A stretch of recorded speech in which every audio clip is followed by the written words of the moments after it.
In the United States, we're going to see arts and crafts furniture appearing as Craftsman Style furniture. And it is very, very common to come across. This style, just looking at this furniture group, you can tell that this is arts and crafts, that very rectilinear form, not a strong use of curve, and the sense of workmanship coming out of it. So let's look at the Craftsman Style furniture. Now, we do see some Craftsman Style furniture that sort of borders on Art Nouveau with the use of curve. For example, this table where we see a slight curve in the end piece. Here we see an apron with a curve cut in it. So we do have some of that hybridization. It just happens on a fairly regular basis.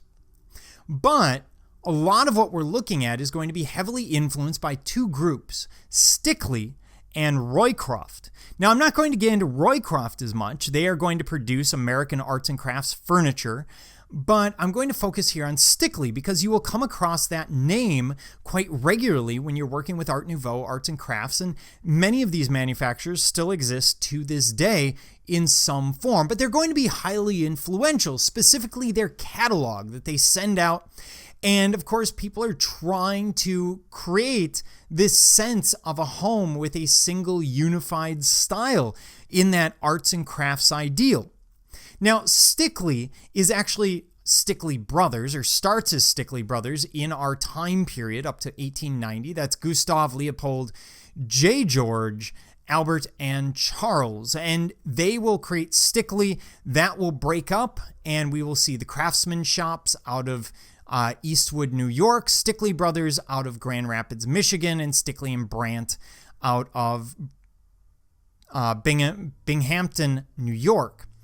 And then, of course, we'll see L, J, and G Stickley from 1900. Stickley is still with us to this day. You can still get Stickley. Stickley Associated Cabinet Makers, etc. The reason I show you this is, of course, to show you that they still exist. For example, L and JG Stickley is still out there. You can find their website. But also to show you the complication when you're getting into a single manufacturer, each of those having different, for example, values. So a Grand Rapids piece is not as valuable as an Eastwood, New York piece, just to set one example out there. Now, they're going to create these massive solid pieces, and you might recognize this. This is their take on the Morris chair. This is basically a Morris chair with a couple of minor modifications. We see that bracing on the arm. We see the general rectilinear form, the panels in the back. Although with Stickley and American Mission Style, oftentimes the upright at the front of the arm will pass through the arm and create this little cap on it. These will often be oak, although they could be cherry or mahogany or any other material, but oak is going to be the most common. And they will create a rocker. And the way you tell an original arts and crafts rocker is this is a steam bent runner, which means it's one piece of wood that was bent to this form.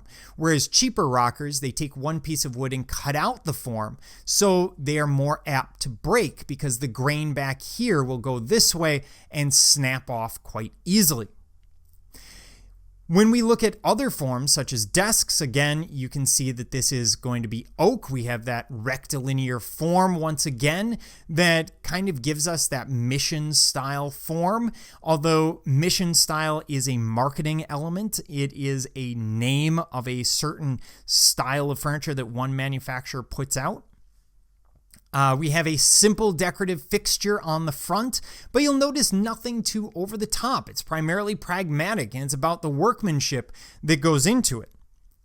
We also see pieces like this. Now, this would seem to be more Gothic or medieval in influence. Of course, arts and crafts is looking back to some degree, but it's heavily, heavily modified.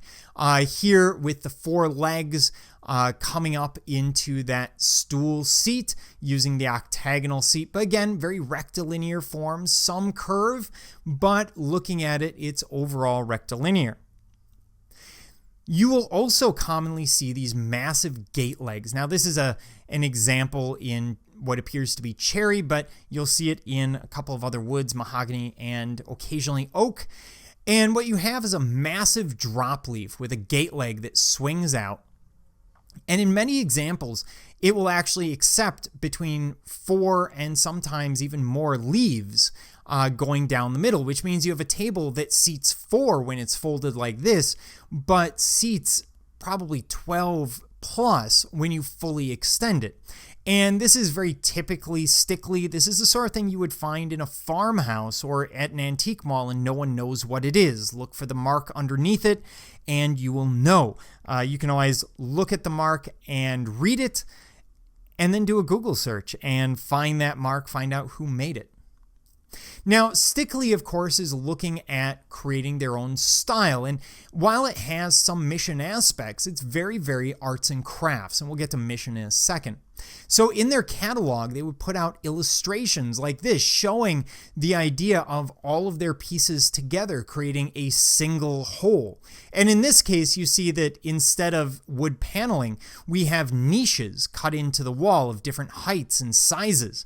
Laid out, very arts and crafts sort of idea. The hanging lights, the exposed beams, and the furniture, very upright, very rectilinear, generally very, very vertical. Even something like a piano or organ, which is primarily horizontal. They're giving it these massive sides to give it a vertical feel. So let's talk about mission style, and you'll look at that and go, well, that's stickly, and well, in the case of the bench, yes, you're right. In the case of the chair, it's not stickly. This is another manufacturer, but very, very similar. Again, the brace, although it's put into the arm rather than being an add-on piece, so it's simply cut out. And then you see they boxed out the arm to create a much more massive, heavy arm. Oftentimes, these open up, and either the top opens, etc., for a little bit of hidden storage. But there's our basic Morris chair once again coming up as mission. Now, in the United States, as I said, mission style is coming from advertising, but it will be used by a lot of people to describe a lot of arts and crafts. And what we usually see are characteristics that include something made of oak, frequently quarter sawn oak, which gives it a very distinctive tiger stripe pattern. We will see simple straight line construction, often with a medium, sometimes a dark stain. You see heavy and substantial but well-proportioned pieces. So we know this is a big, heavy piece, but with all the openings in it, it gives it that sense of being light.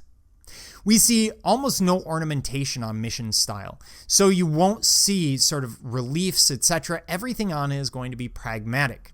It's going to be functional, yet durable.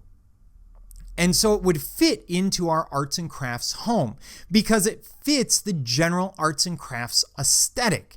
It's just that they're picking some elements out from the Spanish mission style, the use of the vertical rectangular form, the use of what looks like a Morris chair, kind of modified a little bit into the mission style. And we see that here, for example, this Morris chair or this piece over here, both of which would fit that sort of mission style, but also could definitely be arts and crafts. So it kind of moves between the two. You will have clients that will use one term or the other and think of them synonymously, which they aren't strictly speaking synonymous, but it's close enough for the vast majority of what you're going to do.